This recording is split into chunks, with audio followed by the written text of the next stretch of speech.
Hi my friends, today we try to create this dynamic simulation with an escapement called MacDowall. You see, I made this assembly and I applied dynamic simulation to show you what we want to do. You see, there is a crank in the middle which makes all the dynamics here. I start the simulation and we see what happens. You see, the crank has a torque applied, a torque on it, and it moves the pendulum. I'll show you some physical constructions with this mechanism, but first let's see this one. We apply an imposed motion to the reel in a single direction by using a weight and a string. This is the source of movement here. The inspiration for creating such a mechanism comes from a book. If you write 507 movements on Google, you see this page, which is the illustration of the book. The book was written by Henry T. Brown in 1868. And this is a 21st edition of the book. What you see was added some animation to some of the mechanisms. So I use index to go to our MacDowall mechanism, which is in the category escapements. The number is 305. This is, and the description is here: a single pin pendulum escapement. You can read here and you will be happy. But this doesn't have an animation. If you select another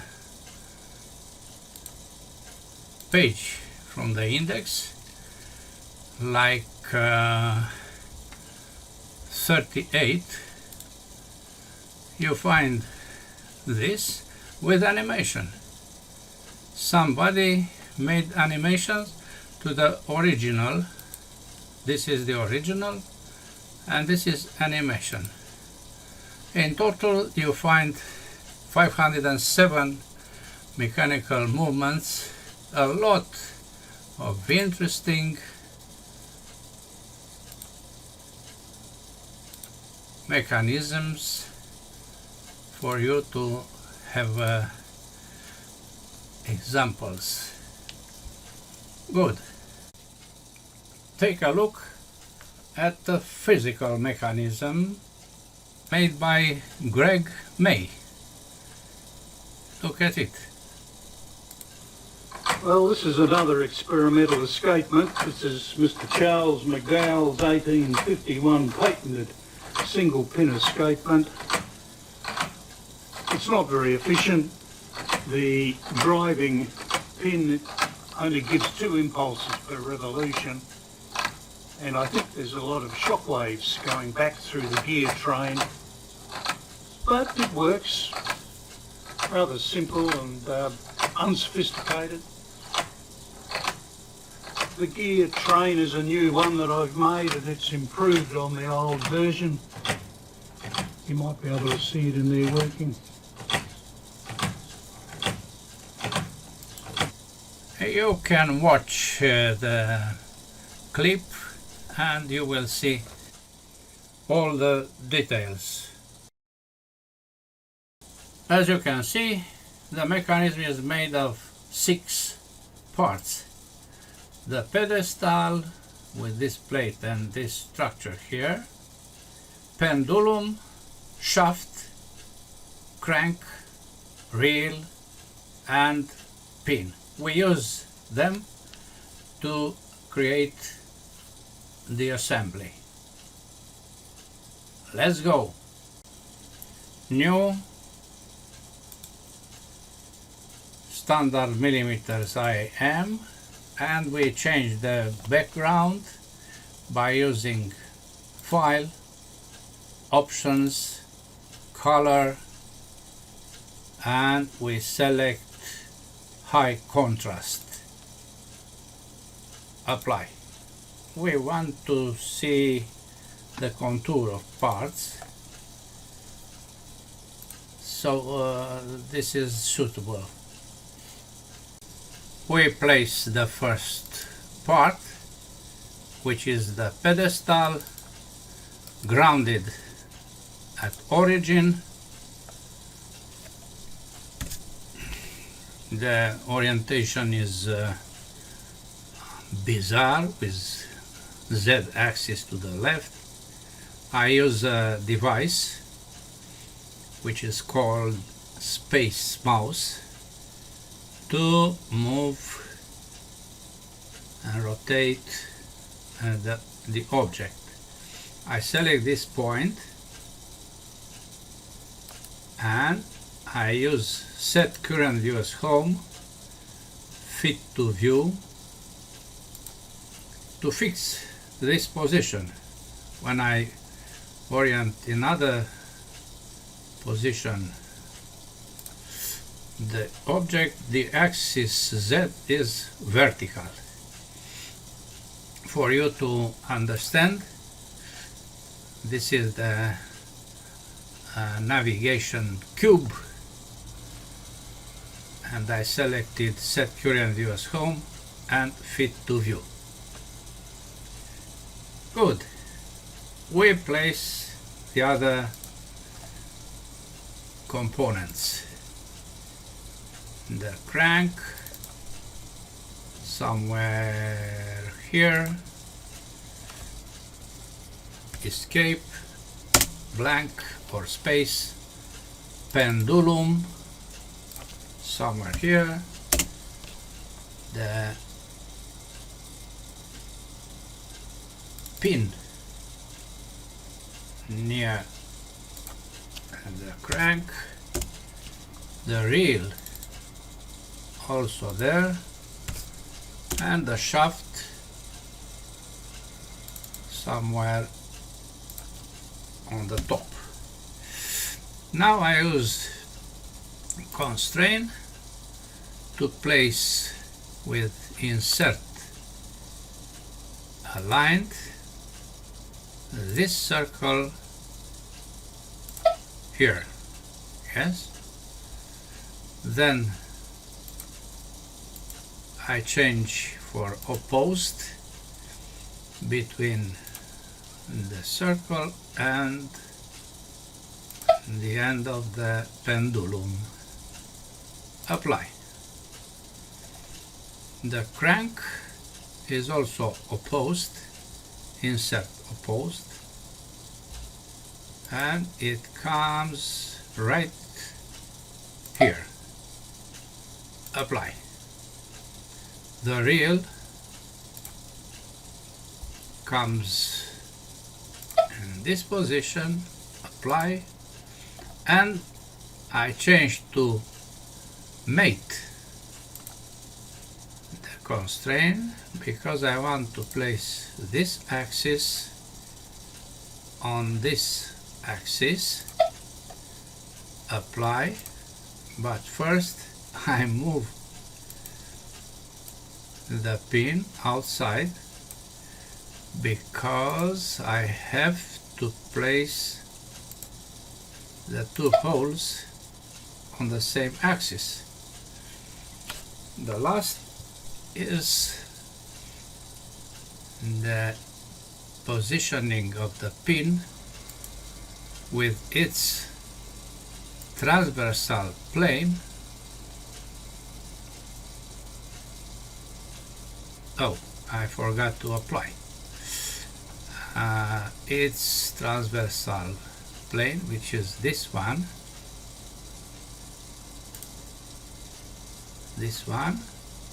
on this point. Yes. Now the pin is okay, and the three parts, grill, pin and crank, are like welded together. Good. We have degrees of freedom here, like this one and this one. You can verify this by using view and degrees of freedom. The crank can be rotated, the pin can be rotated. I didn't use the other plane to be fixed, and also the shaft can be rotated. It is not important, this.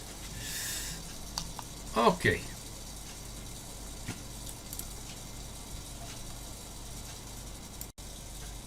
We deselect crank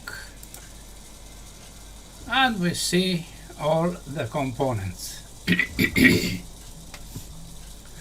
Now we go to environment, dynamic simulation, and the first thing to do is to apply gravity. Double click, and we don't have a vertical line here, so I copy this, the gravity acceleration, to place it in a vector component, the axis Z. Paste, but with the sign minus, because it acts down, not up, as you can see here. Yes, this is the gravity, the force of gravity. I eliminate this arrow by clicking here. Yes. Then I apply a torque to the crank, which means this part, but associative with the load, and I select again the direction, not that direction but the other one, and the value, the magnitude, is 1.5 Newton millimeters. We work in newtons and millimeters as basic measurements. Okay. Now we have movement. If I launch the movement, you see what happens. There is no opposite force you see, I can move the pendulum in any position. I can rotate the crank in any position. What should I do? I have to create a new joint for contact between this cylinder and this contour, internal contour. To do this, I use insert joint. I select 2D contact because the contact between the cylinder and the internal is can be placed on the same plane. For instance, this plane or this plane. They are not identical, as you can see. Good. Now only I did only the selection. Now I have to select two curves. That two curves, circle, because I don't use now 3D. Nothing is 3D in when you use 2D contact. I select this face and I'm happy because the orientation of this axis is to the contour, and then automatically I have a new selection, and I select this face, but there are two contours here, so that I have to select an edge. I select this edge. Again, this axis is oriented to the interior, not to exterior. Apply. Cancel. Now, if I try to rotate this, you see I have contact. Yes. Nice, very nice. I place them in a position to be used, and then I try to see what happens in this simulation. If I click on run, you see the time is very short, 1 second. I go back, I apply construction mode, not simulation mode, and I change this to 25.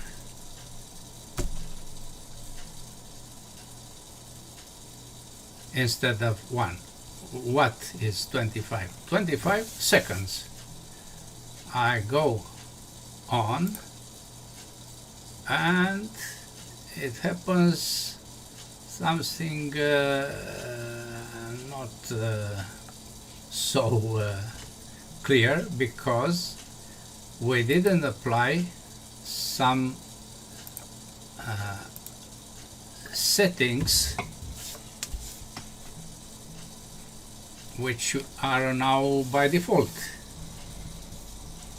I go to the 2D contact. This is 2D contact.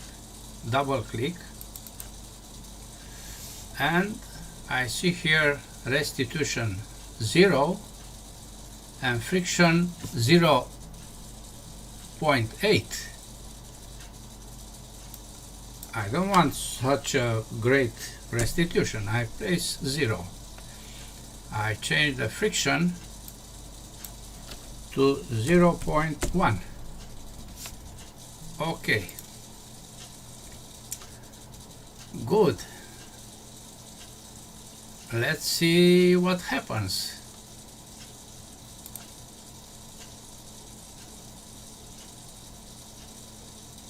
You see, we have everything okay. I eliminate that arrows by selecting the name of this mechanism, and I make something else. I change the number of images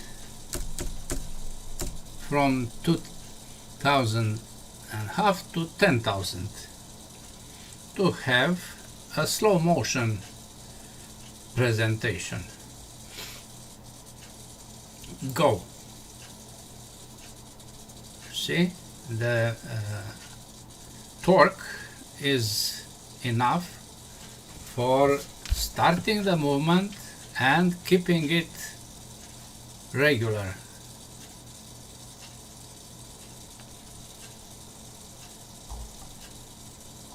You see, this is rotating in only one sense.